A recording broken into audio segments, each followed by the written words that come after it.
Force here, professional developer, terrible journalist, and I'm here in Las Vegas, Nevada in Michael Force Studios, and joining me is an AppExchange legend, the founder of RingLead, Steve Lehr, is in the house. Steve, hey, thanks for joining us. Thanks for having me. It's an honor to be here on your first show.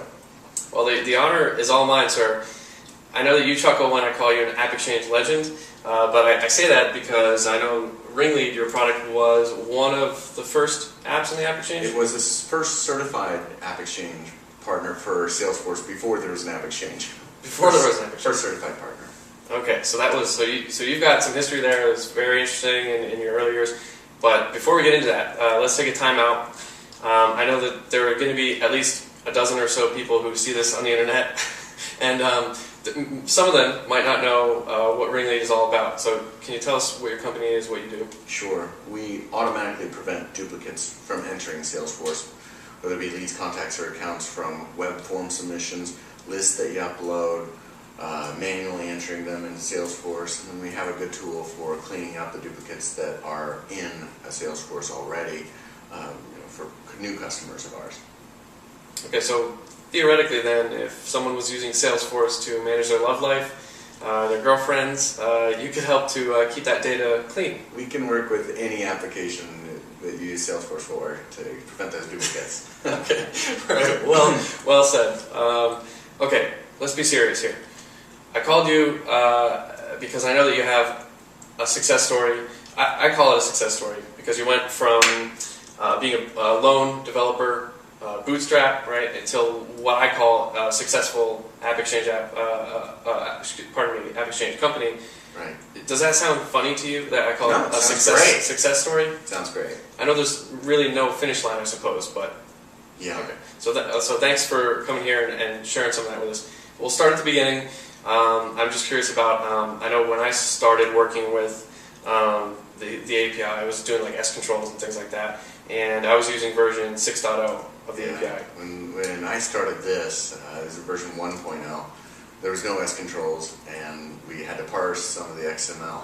So it took a little extra work at that time. The API is easier to use with me. Okay, I guess I'll consider myself lucky that I kind of missed that version. Yes. Okay, so I guess you kind of have a long history then of working with the platform, and like I said, you were alone at the beginning, right? It was just you. Yeah, first few months. Yeah, I did the first part of a very limited one of our products that we offer now. Okay, one man show doing the development and the support. Actually, the support is a kind of a hot topic I wanted to ask you about. Like in those earlier years, I mean, how difficult was support? How important is support to you? And then, how did you handle that? Being alone, and then even when you were just only a few people in your organization. Yeah, it's hard when you're just starting and you get a small company, and everybody has to wear a couple hats, and you're trying to work with customers who could be enterprise customers, and so that's always a challenge. But I remember one time, my first vacation, it was about 2 years into it, and landed in Barcelona, and right as the plane landed, I got a phone call saying that servers were down. So, it's fun looking back on that. Well, yeah, I try to manage as few servers as I can in life, but that's a difficult thing, especially as a lone developer or even just a few people in your company. So then, from there, I guess another theme that's kind of I wanted to ask you about was participation in Dreamforce. I know this since the beginning. I guess you've been involved in. Was it every Dreamforce? Every one except the first. Wow! So since the second Dreamforce, then you've been speaking at a booth and speaking some. Well, that's awesome, man. So I guess. Mike, I'm not sure how to phrase this, because I don't want to say that you were offensive to the community, but you were too cool for us for a little while, in that you were speaking at Dreamforce early on, but then for a while you were kind of heads down, I think. You were working hard on your company and your products, and we didn't see you at talking with the other geeks on Twitter. You weren't going to developer meetups or user group meetings or things like that. And now in the last few months, I've noticed that kind of turn around. You're like 180. You showed up at the last user group meeting here in Las Vegas. You've taken time out now to hang out with me on michaelforce.org, which is awesome.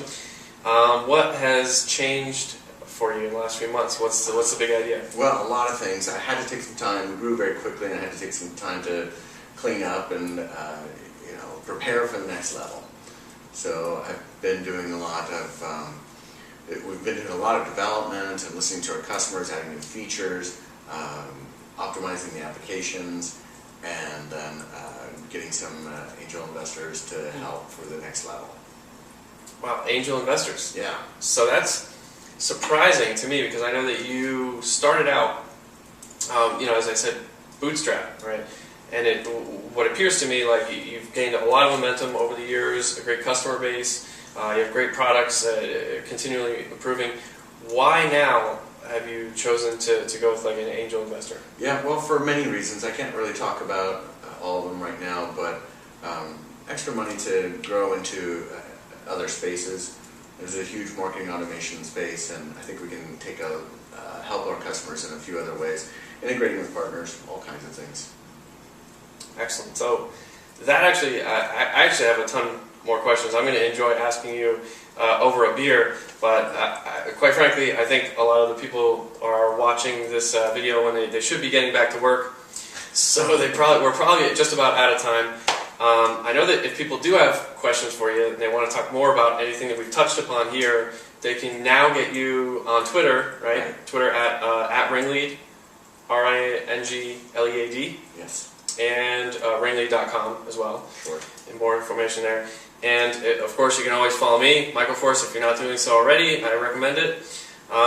Any final words of wisdom for any developers who might be trying to follow in your footsteps? I think the most important thing is to listen to the customers out there, future customers, and once they become customers, have a vision, get a goal, and work on it every day. Excellent. Well, hey, thanks again for being on the show. Thanks for having me. First guest. And everybody, we'll see you next time. michaelforce.org.